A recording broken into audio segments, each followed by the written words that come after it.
Just 5 minutes.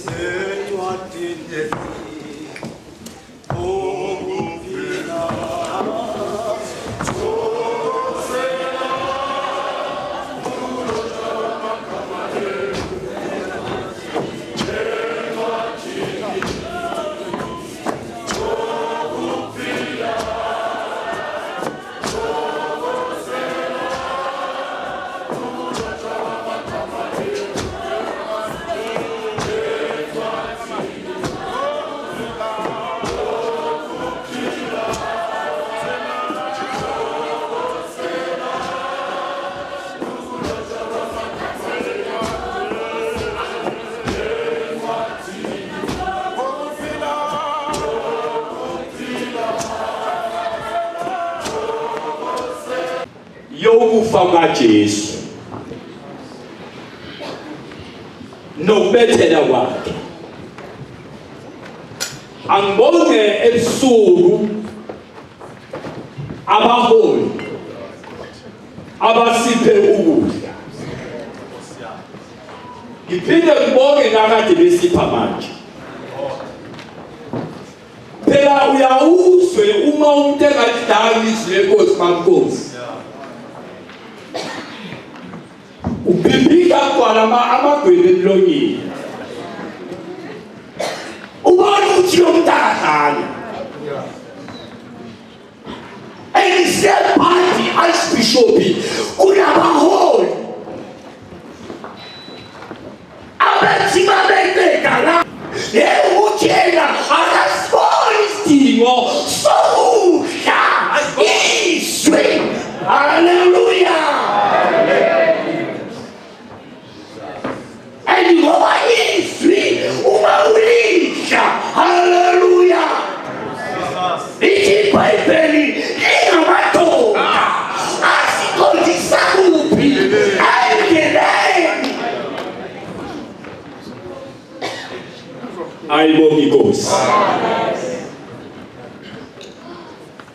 So bathandekayo abangcwele,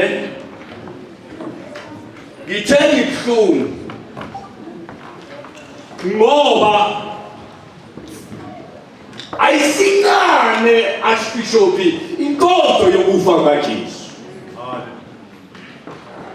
Ufika mina udabuka ngendlela emangasayo ngoba njengamanje babhizi abangcwele abekumhlaba ukuba sihamlethelini. Haleluya. Siza ngapha sibona lo uhlobo lwe-transport ekhuphukayo isa ngapha. Aliboni igama ehlelemosi abanye bayehla babheke phansi abanye bakhuphuka kodwa uma usubheka haleluya uma sebedlulele enkonzo ba-act.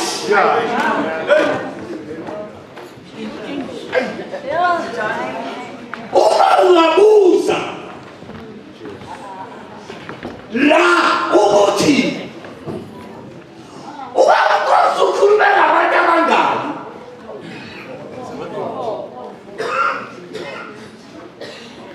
ungathola ukuthi bathathu bawu-4 bawu-3 abasakhumbula ukuthi kukhulunywe ngabantu abawu-4.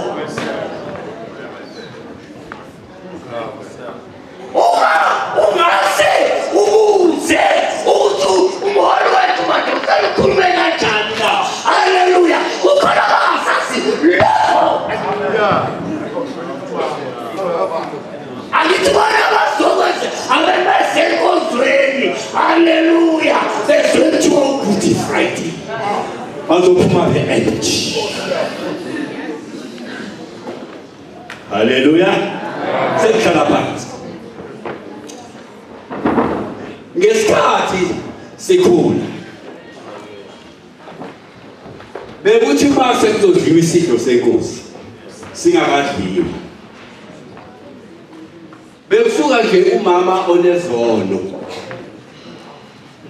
wayidlela nje izono ngoba uyasonta uyagqoka asitoke sonke siye ngaphandle one by one siyohlala phansi siyohlambuluka. Niyangizwa ngempela? Amen. Ngibeke lento uyaphazamisa. Haleluya. Amen. Sifika kulo mama sikhululuke ngoba silungisele ukwenze njani uzodla isidlo senkosi athi umbhali odla lesi sitsha aphuzelele igazi engasitolisesanga uzizela ikhaya. Haleluya.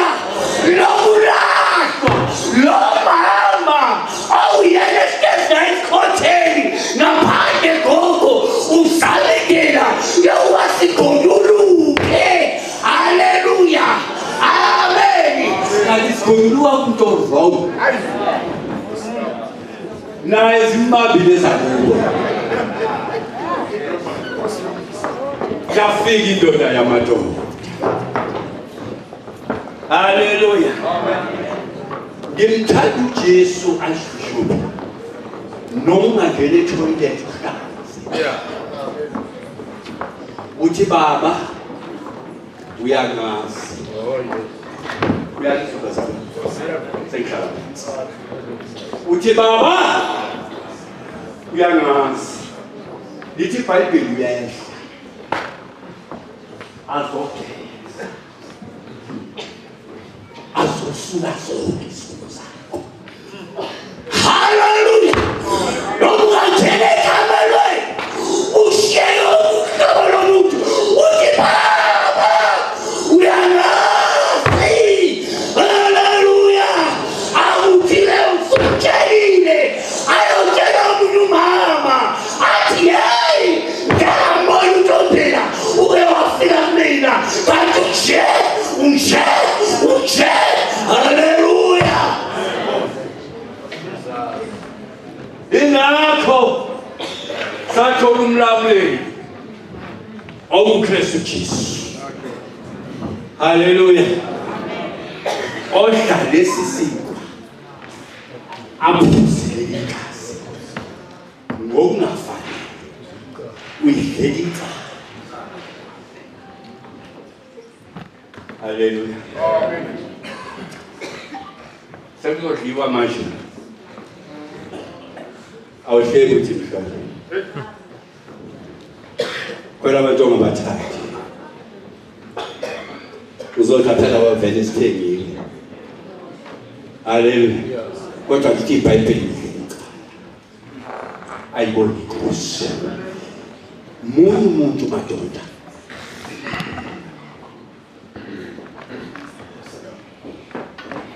Haleluya. Munye umuntu. Salo karapara. Awasi ususa nokugeza. Nokuhlambulula isono somuntu uKristu Jesu. iBhayibheli washawa. Wathethelela. Wakwaswa. Wahlabathini. Ayibona inkosi. Uthwala inkosi igazi. Haleluya. Sehlala phansi. Inkosi igazi. Kuthiwa wehla. Isasuthe. Ingoba wayizodabulula mina na. Haleluya. Wayizokhipha mina. Kunabantu abanesikhathi eside ngendlela emangasakho. Nami nginesikhathi eside. Nami ngikhona. Kodwa ngifuna ukusho ukuthi kunamanye abantu abahamba. Abanye sebegugela khona. Bamthosi. Haleluya. Ngemanga. Sengihlala phansi. Inwele sezimhlophe. Ubalinya. Kodwa uma uJesu ebuya. Haleluya. Mhlambe uzothi izandla zakhe.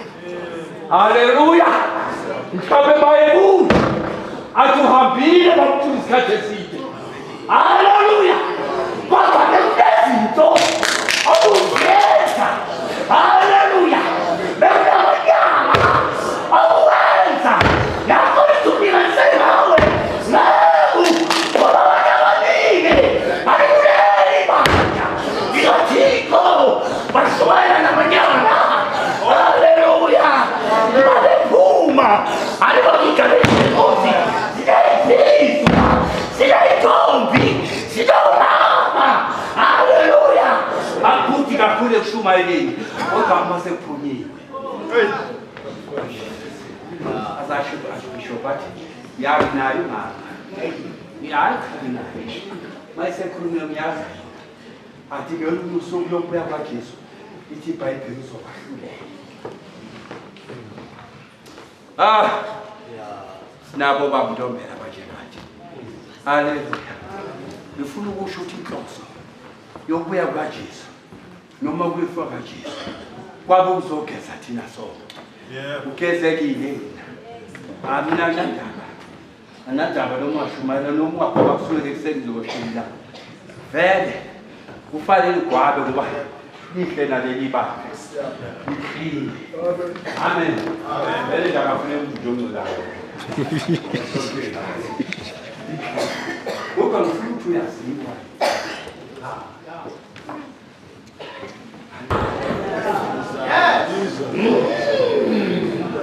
Umakweka njengami. Shumayela bona. Wenzani uzo? Wenzani? Bewasho umnyumzana nathi Jesu wabulawa ona. Kuleliswe imali. Wenzani uzo? Wenzani? Kalaphansi. Wenzani uzo? Haleluya. Amen. Ulemhla wenzani? Wenzani? Ake wenzani? Wenzani? Wenzani? Angalia senene. Wenza. Unabantu. Ababuleli sifi. Hallelujah. Hallelujah. Unabantu soda nao. Hallelujah. Ayashinja. Yesu amoja. Yababa. Umekatita. Hallelujah. Hallelujah. Yesu amoja.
kufuneka isikhali sibe khona kuba khona inkinga abazalwane bagqoka amajoyini bahamba bothesa amabhiya balokugqoka amajoyini bathengisa insaka bagqoka amajoyini manje kufuneka kudlalwe kakhulu ngoba uthatha ijoyini ufane nesonto isonto abafuna liyokuya impindi iphatha isibhabu salo isonto hamba liphelele isonto liyolwa nje empindi manje uma sokuhamba nje kalula nje sidlule kalula emajoyinini amajoyini athengisa iy'kali amajoyini amaningi obazange athola ilento izwi ebaqinisa ukuthi bahlale ezwini manje kahle kahle abazalwane akufuneki sishintshe sidlule kule ezwini sigijimela ukudlula silingise wena wabona isandawo sikushaye iKaizer Chiefs badlala ngayo njalo bayishaya iKaizer Chiefs bayishaye manje akufuneki kujaba kakhulu abantu jahe iKaizer Chiefs no asekwa bebholeke abazalwane ngoba yabona nje lento leyitheni ngokubona iThekwini makudlala ifana iKaizer Chiefs bona ngivele stadium la ngivele ithole stadium phela lo lwandle ufika olwandle ngafaka inyawo zabo olwandle ngiyajika ngiyagibela ibhasi ngiyabona zobe seThekwini faka inyawo zabo emanzi la ngiyele stadium ngokubona iKaizer Chiefs idliwe iKaizer Chiefs iyadliwe angeke lapha manje abafunde izwi ke labazalwane ngokukhulu ukuthuthuma ngizobheka incwadi yamaRoma uchapter 12 ivesi yokuqala isihloko sale ndaba sithi ukuhamba okungcwele lapho ngiyanicela bazalwane ngobubele bukaNkulunkulu ukuba ninikele imizimba yenu ibe ngumnikelo ophilileyo ongcwele othandeka uNkulunkulu kube ngukukhonza kwenu okuqonda amen number 1 funeka bawukhonza ukhonza ngokuqonda ungalandeli abanye abantu abayisontweni lapho kube i-church goer funeka ukhonze ngokuqonda enulala uNkulunkulu ufunani kuwe nje kumzalwane njengoba sokugqokile funeka uhambe kanjani kuba isibonelo phambi kwabanye omama noma phambi kwabanye abazalwane ebandleni indawo right nibanizele ebandleni zindaweni right lihle kakhulu uba lese-religious uthi nishayele izandla bazalwane uba khona kwenu nibahle kakhulu religious bazalwane umzalwane ukhoze religious muhle kakhulu ungakhoze religious akekho muhle umzalwane religious muhle kakhulu umzalwane kodwa uma ungakhoze religious awukho muhle umubi ngoba ukhoze amen manje ngiyabonga abazalwane yilo izwi nami abathe ngifunda ngokukhulu ukuphuthuma ngoba nawe usabambe i-focus ake ngifundele incwadi ake ngibheke incwadi yesibili yabaseKorinte isahluko sesihlanu ngibheke ivesi lesithathu ifundeka kanje ngokuba sembethe yona asikufunyana sihambaze ngokuba thina esisekhona kuleli dokodo sibubula sisindo ngokuba asithandi ukwambula kodwa ukwelakanyiswa ukuze ufayo kugingwe ukuphila manje umuntu ongaphakathi uyambatha ke bazalwane umbatha ukuphila ngoba the iBhayibheli linanga ngaphandle kukhona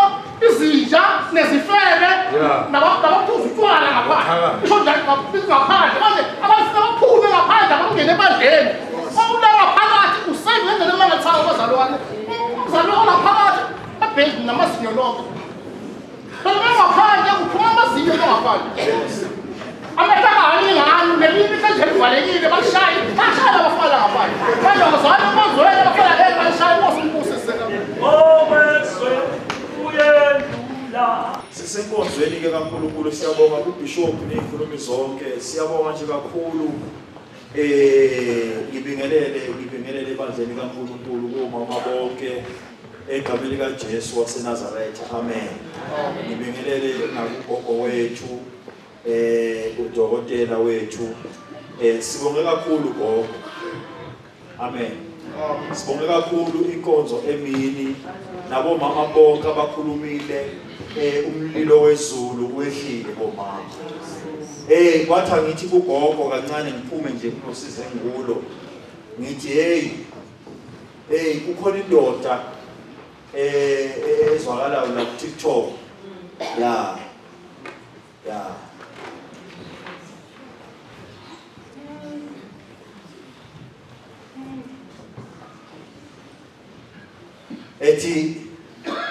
ethi udokotela ya ngendlela namazwi lawa abawakhulumile it was the first time amen so kunalo baba engimthandayo lona hey uyithatha phi lento le uze ngenye dokotela wethu uze ngenye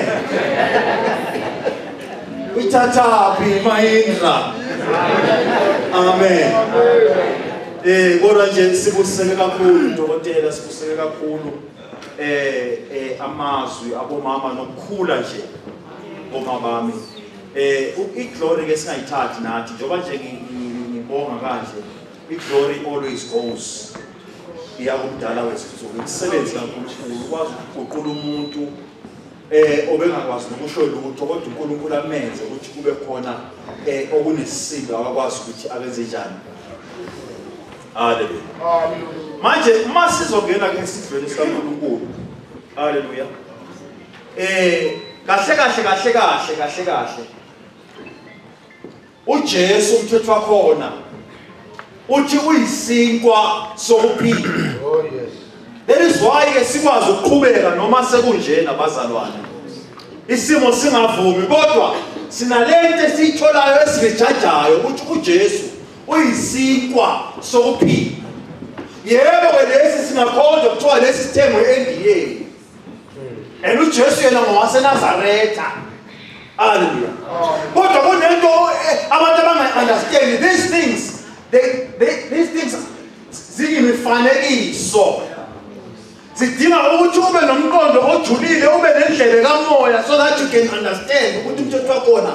Well, it's not about isikwa lesi ozosinikezwa ubishopi noma ubishopi kwesinye isikhathi akanayo inkolo noma akakholwa kahle ngoba masekakubuka uzwa ngezinto ezikhulumayo ukuthi kanti lo muntu bekangidlisa isidlo adihlephula lo mzimba leyo gama sekawakhuluma manje ayahambelana nalento le angiphe yona wathi ngiyihle. Nikhona bazalwane uma kuzodliwa bazalwane umthetho wakhona udliwa umzimba kaJesu John 1 evesini ka1 udliwa umzimba kaJesu lithi iBhayibheli uJesu wathi uJohn makebhala uthi ke wayekhona ulizwi kwasekuqaleni konke kwavela ngaye and then uJesu hallelujah athi ke odla inyama yami. Umthetho wakhona is not about inyama le eyenyama. Kungezwi kaNkulunkulu. That is why uJesu athi ke lokhu sikwenze imihla nemihla. Njengoba nje ubishop bekaveza ukuthi izwi kaNkulunkulu liyadliwa imihla nemihla. Ungasidla isidlo namhlanje kodwa uma ungalidli izwi kaNkulunkulu. Izwi kaNkulunkulu uma ulidla kubiza ukuthi lisebenze kuwe. Lithi liyinkemba. Lisika ntangothi zonke. Izwi kaNkulunkulu asifundi ngoba sesifuna ukwelifundela ukuyobatshela. Njengoba besho ubishop uthi iBhayibheli sibina makuthiwa amen. Nambe lohlala kumdivide.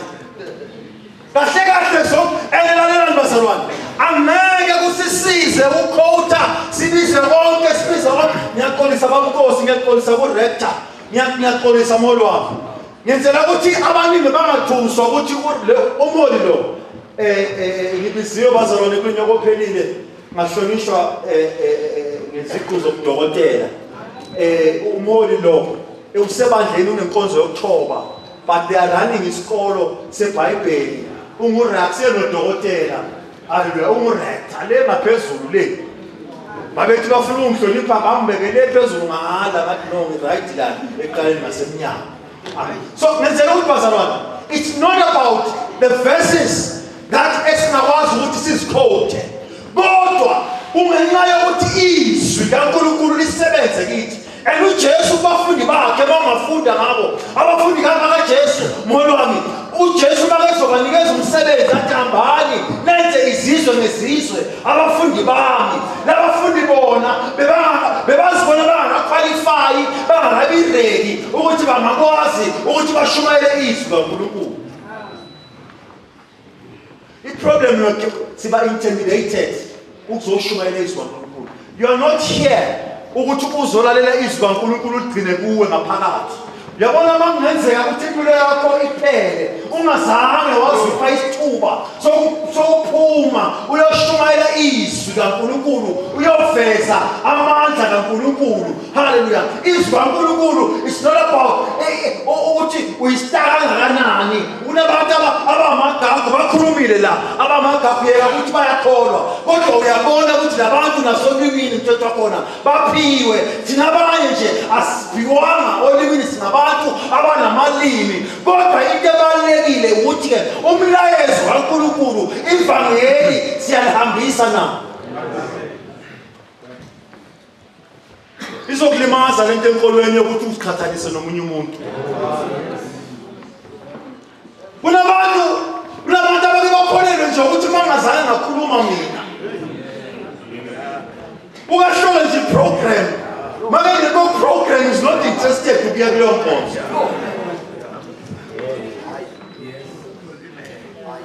Beyibanda leyo nkonzo mahamba ama program mina. Uyabona nje ukuthi leyo nto leyo access into kamoya sekuyinto yenyama.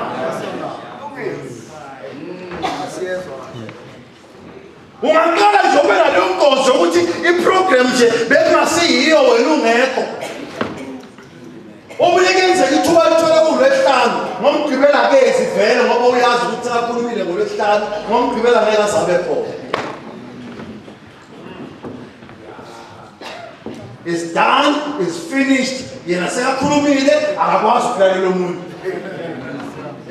Yebazalwane, inkosi yamakhosi iyabuya.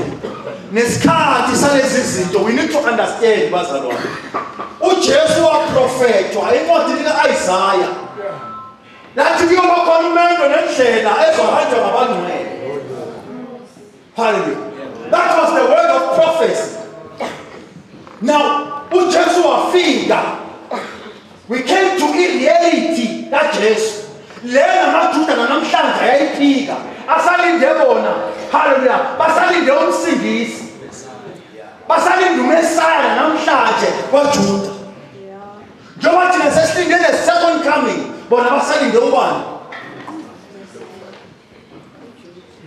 Sengisho lo Jesu sihlangene ngaye lo omisa ngishikhalela ngoDisemba uthiwe ukuzalwa uJesu bayamphika namhlanje. Abajuda ukhazile ubaba wethu uNkosi. Abajuda lezi zinto bazifundiswa basebancane. Hallelujah. Utata ke nokuthi ukufunda bakhona ukufunda nje kokwazi. And labantu abamphikayo ukuphika abantu abafundile bafunda ama-encyclopedia incwadi ezinkulu ezingaka bafunda ngaye uJesu abamdawuthi mabefunda ukuthi kukhona umprofeti ozoza kodwa uthe sekafikile wathiwa indoda nje enye. Hallelujah. So njengoba sizongena esidlweni senkosi. Hallelujah. Funa ukuthi singene sinokuqonda. Hallelujah. Kuthi isikhathi yabona izwi kaNkulunkulu malithi impilongo isezokhala. Hallelujah. Uvuswe abafileyo. Nikhona bazalwane. uJesu namzukwana abuya wena you've got a wrong picture ukuthi kuzokwenzakalana. Njoba sibile nje sikhalisa impilongo lokubuya kwenkosi uJesu. Amen. Hallelujah. So abantu bayithatha kancane lento. Bayithatha kancane nalento yokungena esidlweni singena ukujwayela. Into esiqhelile. Into esiyenzayo every year it's gonna come, it's gonna go. But you need to fully understand. Phela ukufunda. Kulowo masu. Esivumelwano esisha. Hallelujah. Tell us about Jeremiah 31. Evesini 31. Hallelujah. Uma ngabe zoprofeta uJeremiah lithi iBhayibheli mozombuka uJeremiah wake wahamba ehlupheka kakhulu. Ngoba ehluphekela nje uprofeti iqiniso. Nikhona abazalwane. Namhlanje uma ubheka incwadi yeRevelations ku21. Hallelujah. Liveza ukuthi ulwandle alisayi kuba khona. Siye nje le ukuthi azesule izinyembezi. Maliqala lithi ulwandle alisayi kuba khona. Hallelujah. Ulwandle ngiyangayiveza le ndaba emavikini aphelile. Ulwandle lumumethe zonke izinto, luziqukethe zonke ulwandle. Ungalibuka likude uthi lihle. Nebandla likaNkulunkulu namhlanje siqukethe zonke izinto, siqukethe zonke njengoba bekhulula nje kufanekiswa. Hallelujah. ngoJesu makethi beko Simon Petro asiphonse inethe ejuleni. Hallelujah. Lento leyo ifihlakele bazalwane, ifuna umuntu ozojula. Hallelujah. Makezobuya nayo ukuthi inethe maliphonse ejuleni labuya nakho konke. Hallelujah. Lithi ke abantu bonke uma ngabe uJesu sekakhona wamukela bonke abantu. Hallelujah. Akasehluleki. Hallelujah. So ke inethe lisuke lisusa umuntu emfuleni lapho olwandle limbuyisa afaka and odobayo ubani odobayo yithi esishumayelayo izwi yithi esihola ibandla silwela ukuthi sisusa abantu from a position yokufa.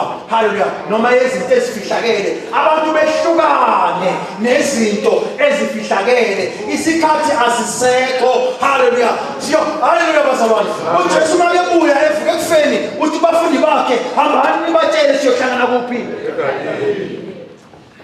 Namhlanje useGalili la when you realize, you need to get to realize what is Katisini as Peter.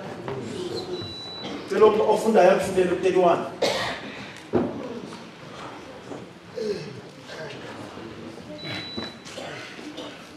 Jeremiah 31.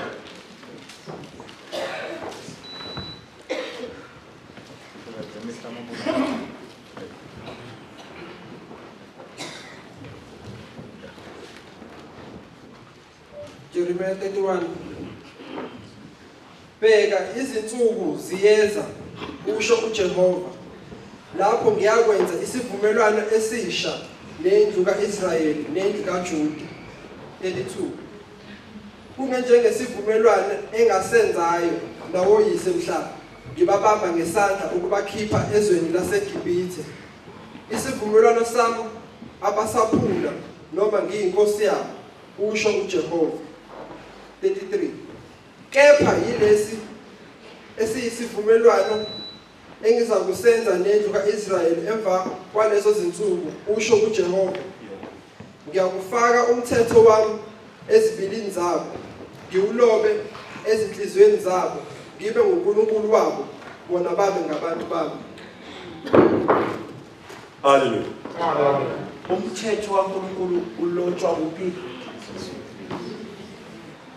Nikhona bazalwane. Siyabona nje imithetho eyishumi efundwa ngakuvulwa umfundisi. Kodwa umthetho khona lento okufuna ibe kuphi? Nikhona bazalwane. Ungenzeka ukuthi siyakhuluma nje lento kodwa inhliziyo zethu siyafela, sikhulume kuzwakale, kushikhotha kodwa ingaphakathi. Hallelujah. So lesi isivumelwano esizongena kuso asingasenzi ngani ukujwayela. uLuka 22 uJesu udla isidlo iwundlu. Lithi iBhayibheli uIsrayeli kwakuhlatshwa iwundlu. Iwundlu number 1 liyadliwa. Nikhona bazalwane? Liyadliwa iwundlu. Lithi iBhayibheli kwakumele ukuthi balihle lenze njani liphele. Nikhona bazalwane? Okusho ukuthi nezwi kaNkulunkulu liyadliwa. Nikhona bazalwane? Izwi kaNkulunkulu lenze njani liyadliwa. Izwi kaNkulunkulu liyadliwa. Izwi kaNkulunkulu liyadliwa. Asilifundi nje yebo ungcono ke nalosi olufunda ngesikhathi sokulala. Azeliswe izwi kaNkulunkulu. Namavesi akhona uyabona nawo phethe ukuthoba. Ungcono. Kukhona abangalibheki nje total. Alibukwa nje total. Lingcono ntombela izwi. Noma ngabe ungeke ukwazi ukuthamunda njengalo yana omunye. Kodwa izwi kaNkulunkulu awulihle wena, likusize wena each and every single day. sesingadliswa ngesidlo lesi esizodliswa namhla, sizodliswa sihlale sidliwa. Kodwa uma ngabe izwi kaNkulunkulu lingakuphilisa ungalidli every day, noma ngabe ungema, sometimes ngembekise ukuthi khona amadoda ondlekile, yabona ondlekile namandla, kodwa ingaphakathi labo umuntu wangaphakathi akaphilanga njengalomuntu wakuphi. Umuntu wangaphakathi akondlekile ngani? Ngeso. Izwi kaNkulunkulu into ekufuna ukuthi isiphilise. Into yokuphila ibonakala la ongabonwa khona abantu. Kunempilo esiphilayo abantu bangasekho. Ekubamba ngisho kuthiwa umholi. Yeah. In your private space. Nikona bazalwane. Thola, yabona kunabantu abangadawuthi mase kuthiwa kuvule izinto zotshwala. Kodwa uyaguda lo muntu every year uyaguda. Nevangeli nalo uyashaya. Kodwa mase kuphanjelwe noNkulunkulu kuphanjelwe nezwi kaNkulunkulu, nguye futhi oqala.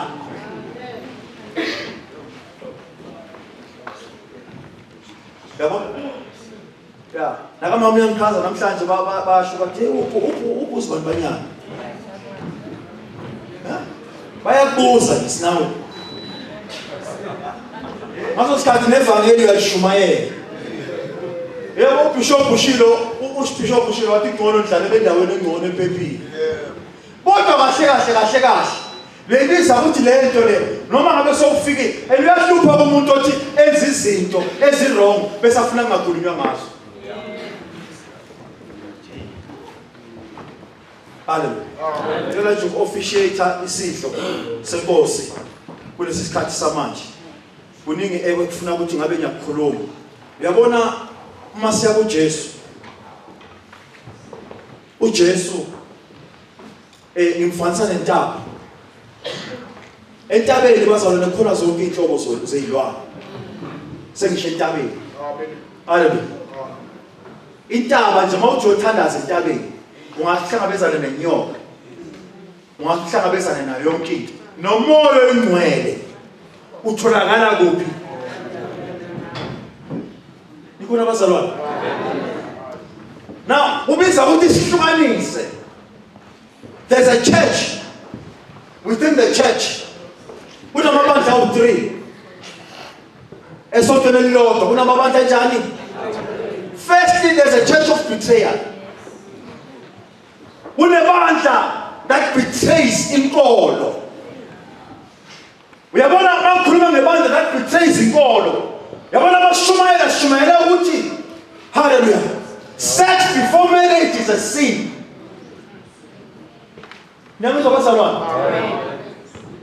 Sex before marriage is a sin. We need to talk these things. Zibe loud and clear. Umntwana makesaqhubeka naleyo nkonzo, aqhubeke azi ukuthi indlela yokuya esihogweni.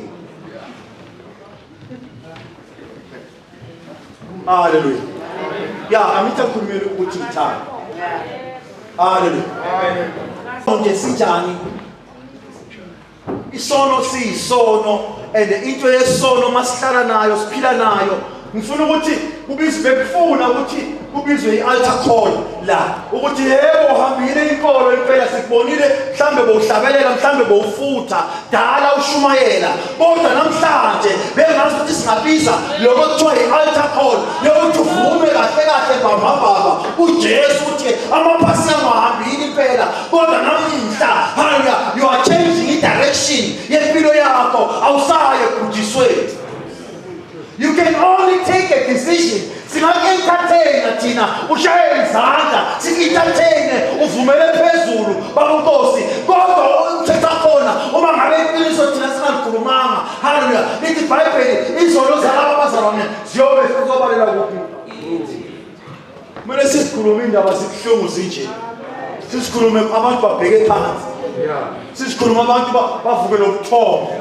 Sikhuluma izindaba zokuthi umthetho khona akupheleli la kuyayiwe ekhaya.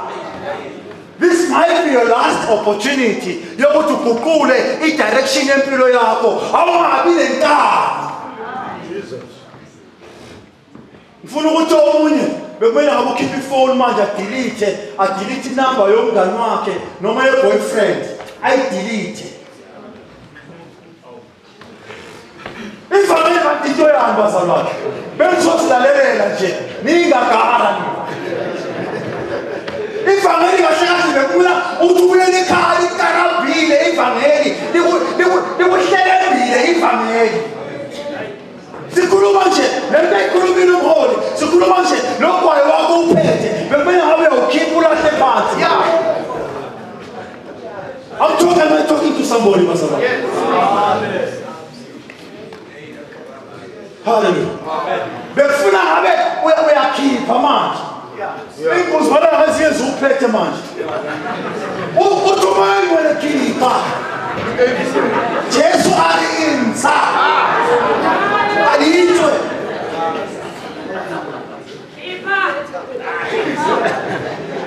Siyesidlweni nje senkosi uphethe lezi zinto wena. Ebazalwane inkosi yabuya bazalwane. Isikhathi sokudlala sekho. Bese kanjena ukusodlala isonto kahle bekufuna sisubuyele emuva. Kukhona izinto eziguhliwe beyithi sehlukana nazo. Yabona le manje sikhulu bazalwane. Kuyasekuseni. Ngisuke ngakaze ngikubone lokho. Kodwa ukuthola abantwana ingane manje, ingane. Zihamba sikhavala eziziphethe. Kuyasekuseni namuhla. Sengisho mina indlela ozengayo awungabuyeli ngayo emuva.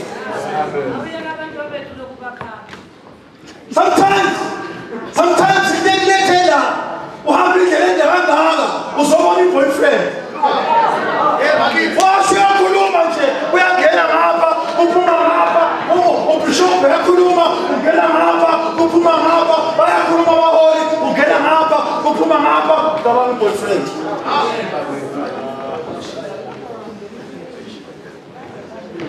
Yebo bantwana baba siphumile kuleyo mpilo nathi siphuma khona. Asikhulumi ngoba singazange sadlula kuyo. Kodwa haleluya mina nibe nenhlanhla yokuthi lezi zinto zishiyelwe. Uthi ungena ke sengisho ngeke sihlukanise baba Nkosi ngisho mholi bomama.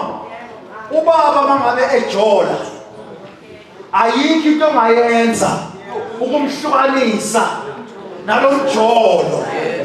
Noma ungabiza imeeting akahlukani nomjolo. Noma ngabe afuthi emndenini udlalile. Emndenini uleli ashi nje maka yagoba athi besengikhathele ngibabe ashi. Gogo uthi hayi ngiyamkhulumisa. Ngwakhe phela ngwakhe ngingabami. Bathanda ngimkhulumisa hayi. Utshela umakoti bathanda ngimkhulumisa ngizokhuluma naye nawe ube strong. Ayikho into enzima njengokuhlala nomuntu ongathembekanga. Uthi angeke ukwazi ukuthi umshintshe lowo muntu noma ngabizo archbishop ukuthi akazomkhulumisa. Haleluya. Uza namaqhinga amasha mangabe bathandana bebonana ngamehlo sebazothandana akhona ubhale SMS ubhale WhatsApp mama sithe ukukhuluma uyidelete.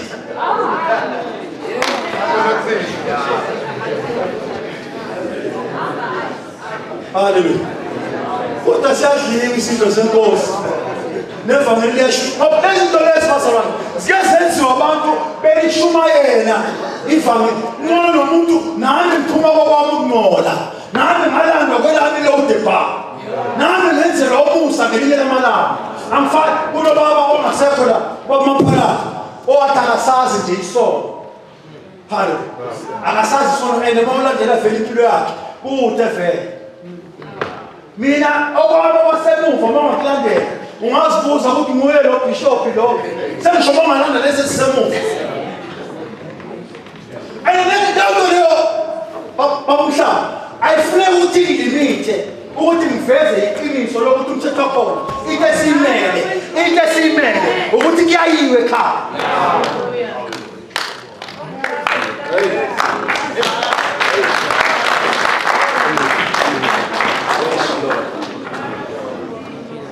So that was the church of betrayal. The church of betrayal is within the church. La Evangeli. And we've got the church of destruction.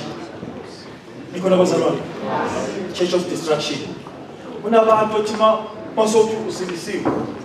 Bathi awishiyezwa masuku. Uyamati wena baba masuku.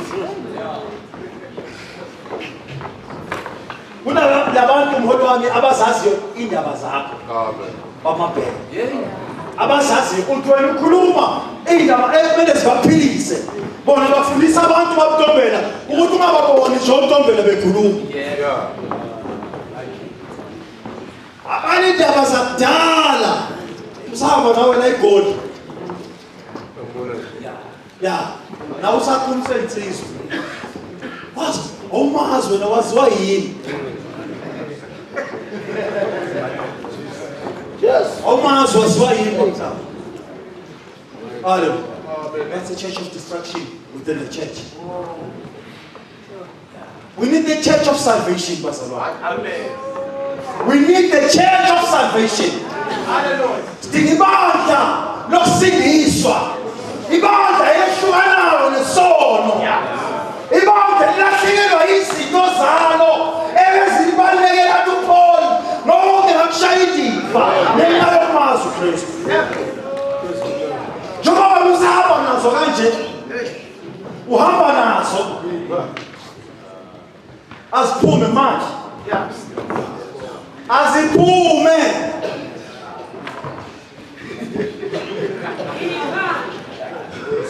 bebona nje mama bedropeni moto mama bedropeni ngiphethe inkazi mala ekeshayela imoto igwaya ukhiphe phume ngamakhala nangomlomo yazi kuhlungu le ndawo bazalwane kodwa umthetho khona si kuJesu ngoba sekuyi Good Friday niyezwa bazalwane asi kuJesu ngoba sekuyisikhathi sami kodwa kuyahlalwa kuJesu sisithathela thina yabona mawuhlele kuJesu kubalula ke nokuthi uhlaleke nasebandleni awuhambi nakana nezinto bakhulumile bahona bekhuluma ngokusefa and the yokusefa it's not about serving uArchbishop serving ibandla leli-Church of Christ but it's serving God.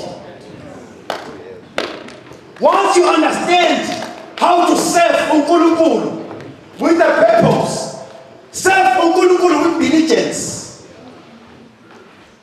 then indlela yakho ibalula. I-problem was serving one another. Serious. Manje yakho brocade iso ubusonto buyaphela. Manje yakho ubhulu. Ubizwa ukuthi indlela kaNkulunkulu iqhubeke. Wena uArchbishop sangisho njengoba ngimile nje kungathiwa kusasa angisekho khona balinde bahleli basikhona ebandleni leReligious Christ balinde nje ukuthi kuwa nini. Uyabona nje ngikhuluma nje igawuni ngifaka ngoba ngiyi-chorus leader yesonto. Igawuni angifuni ukuthi ithathwe abazalwane. Igawuni ilahlekile igawuni yami. Ayikali lento kwenzeka. Ngifuna ukuthi igawuni kwami. Igawuni yami ngidlule nayo kusontiwe but I'm standing here today. Yeah, devil might try ways. And igawuni nkulu akusiyitenzi ukuthi sime. Sishumayela ivangeli. Whether igawuni ikhona or ayikho uJesu waseNazaretha.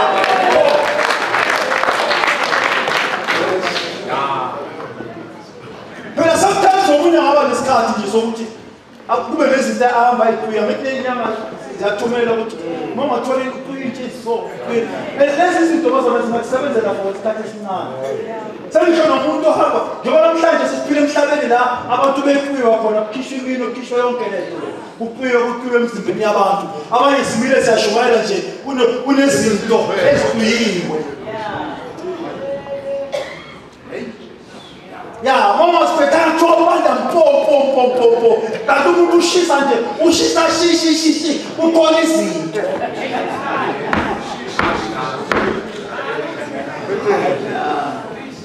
Nikhona bazalwane. Inkosi iyabuya bazalwane. Yabazalwane. Size kuJesu la.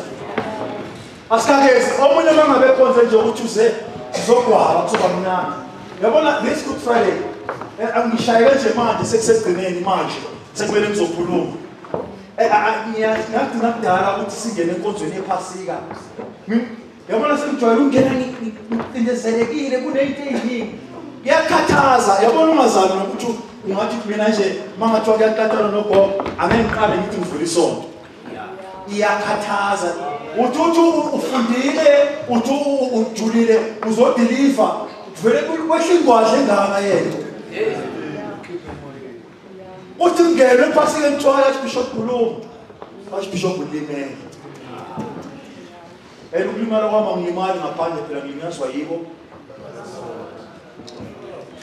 amen so singena inkonzweni yesine ngicela nje abazalwane bazohlabela abafowethu socela nje abazalwane basondeze nje itulo phambili kancane sizokwenza ngokusheshsha bese sifunda lawo mazwi lezwi inyawo ngeke sazigeza obishop will come bazosiza ubishop wethu bonke nabongameli ngiyacela mkhulu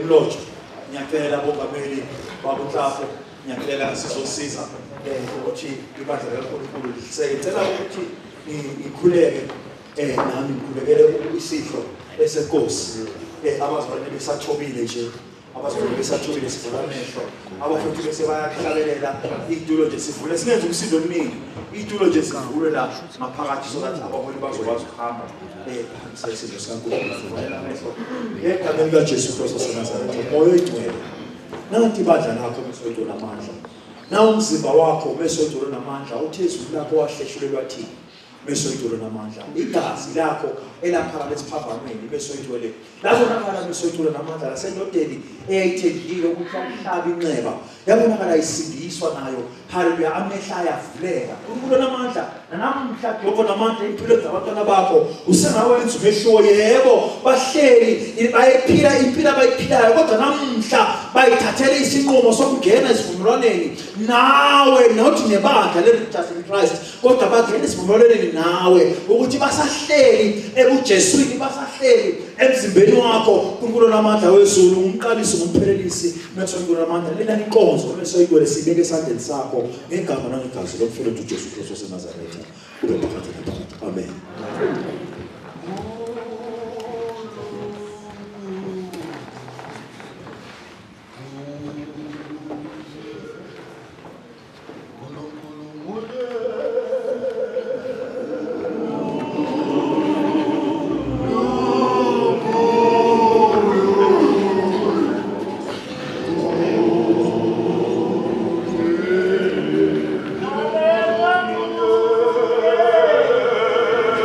Oh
wakhabatha nendebe emva kokudla kwakusihlwa wathi le ndebe iyisivumelwano esisha egazini lami wenzeni lokho ngezikhathi zonke eniphuza ngaso ukuba ningikhumbule.